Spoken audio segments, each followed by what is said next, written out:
Hello, I'm Anthony Zoller, and welcome to this Friday's 5. Today I'm going to be talking about 5 benefits of arbitration and why employers in California should consider arbitration agreements for their employees.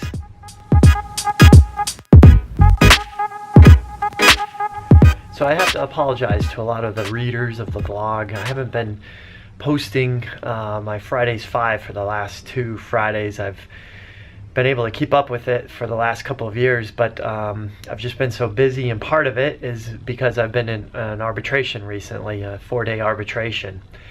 And I wanted to talk briefly about the benefits of arbitration and why employers should consider arbitration agreements and should consider going to arbitration as opposed to litigating their claims. So first off, the primary benefit is that it's faster than litigation.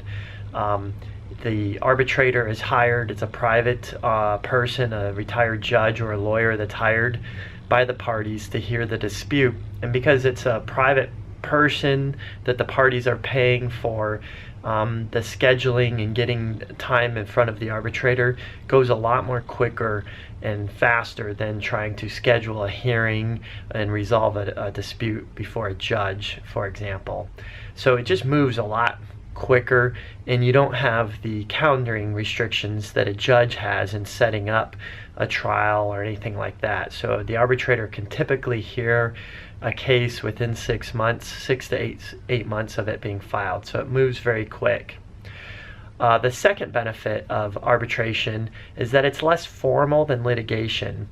There's less rigidity in deadlines and getting disputes resolved. It can be as simple as making a phone call to the arbitrator if there's a dispute, and having the arbitrator decide on the phone during a deposition what the issue, having them decide what the issue is there on the spot.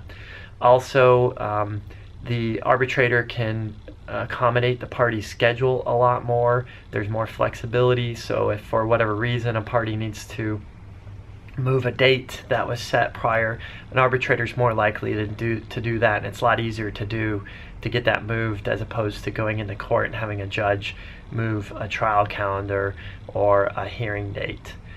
The third benefit of arbitration is usually it results in less attorney's fees because it's faster and more flexible. You don't have to go through the formal briefing schedules that a judge requires, and so that saves the parties on attorney's fees. But the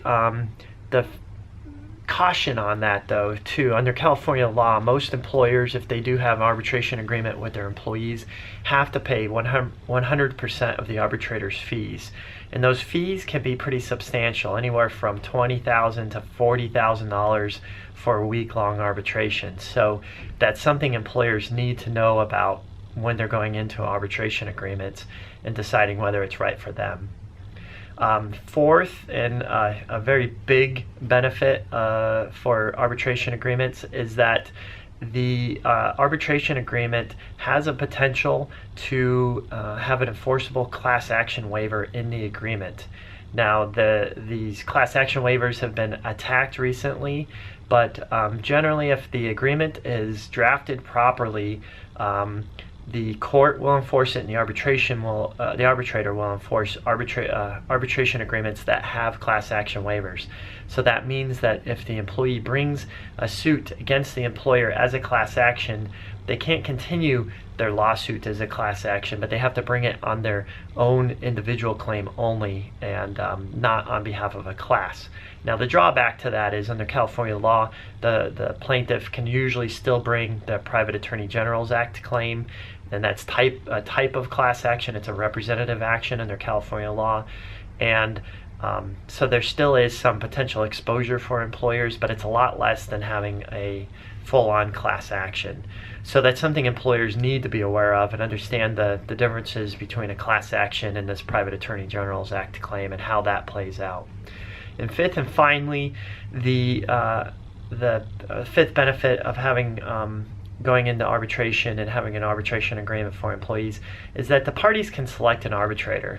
Now, the arbitrator is supposed to be neutral and unbiased. So you might say, well, why does that matter if everybody's unbiased? But it's key, especially in California and in the employment law context, to get somebody hearing the case that understands California law. It will save a lot of time, and it will reduce the likelihood that there be an error made in applying the law or the legal standards. In California, employment law is getting very specialized, and if you have an arbitrator that is a lawyer that has litigated in California employment law claims, or a retired judge that understands California employment law, it will save a lot of time and money and getting the judge or the lawyer or the arbitrator up to speed on the issues, and substantially reduce the likelihood that the wrong standard of law is applied in the case.